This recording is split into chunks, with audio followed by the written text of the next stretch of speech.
nous nous retrouvons pour la suite des explications. Donc tout à l'heure, je vous ai expliqué la recherche multicritère. Maintenant, nous revenons à la page d'accueil. Tout en haut, regardez ici, c'est écrit Accueil Flore.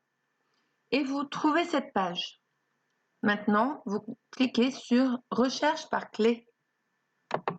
Et vous verrez, il y aura plein de petits dessins qui vont vous guider petit à petit.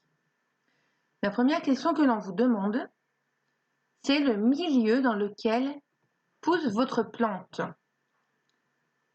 Est-ce qu'elle pousse dans un milieu montagnard, mais vraiment purement montagnard, donc en haute altitude? Ou est-ce qu'elle pousse dans les zones aquatiques, humides? Ou bien dans les autres milieux? Là, les fleurs que je vais vous inviter à découvrir en ce moment sont dans les autres milieux.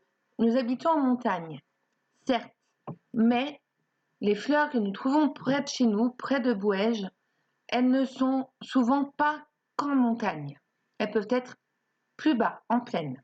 Donc, on y va. Nous cliquons sur Autre milieu. Maintenant, nous vous demandons, est-ce que cette fleur que vous observez se trouve sur un arbre ou sur un arbrisseau, c'est-à-dire un buisson assez haut de plus de 40 cm de haut, ou alors sur un petit arbrisseau qui fait moins de 40 cm de haut, ou bien est-ce que c'est une fleur qui pousse dans l'herbe, ou est-ce que c'est une plante parasite, une sorte de liane? Les fleurs que je vous propose sont des fleurs qui poussent dans l'herbe, donc vous cliquez ici. Maintenant, ces fleurs, est-ce qu'elles ressemblent à celles qui sont dessinées ici? Avec un pétale à l'avant souvent brun? Ou alors, est-ce que ce sont des fleurs qui mesurent moins de 50 cm de haut ou plus de 50 cm de haut?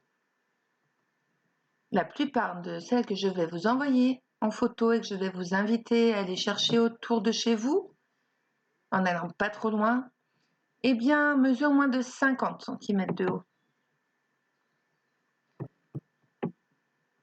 Maintenant, cette fleur que vous avez peut-être trouvée, observez-la finement. Comment sont ses feuilles? D'abord, est-ce qu'elle en a des feuilles? Parce que là, vous voyez, il y a des plantes sans feuilles.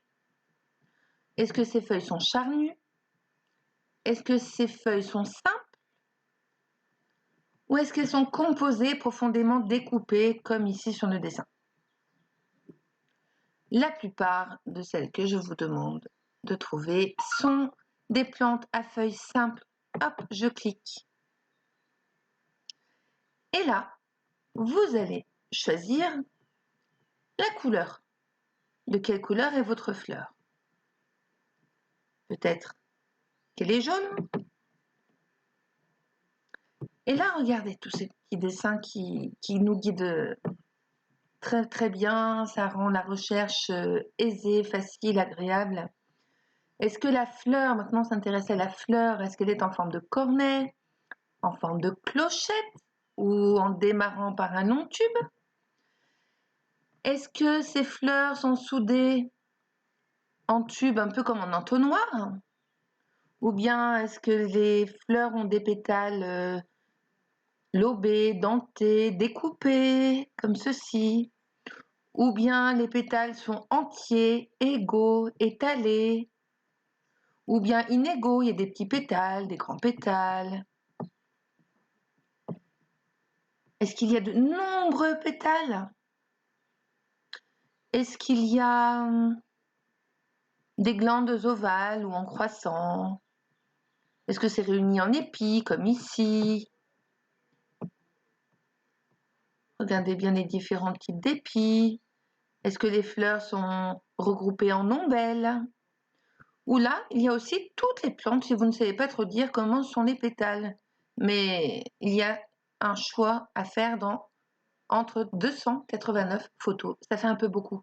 Donc le but, c'est de limiter ce nombre de photos à regarder pour faire notre choix. Donc plus nous serons précis dans les indices, plus le nombre de photos qui s'afficheront sera réduit. Donc, allez, on va dire par exemple que je vais faire comme tout à l'heure. Hop, je vais prendre la fleur à laquelle je pense ressemble à cette famille-là. Et là, je peux encore choisir, regardez. Allez, je vais cliquer ici. 19 résultats.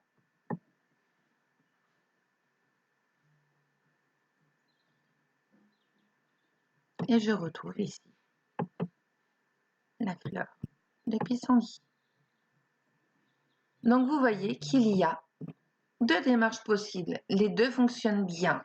J'ai testé avec différentes fleurs donc, que j'ai photographiées hier et je les ai toutes trouvées.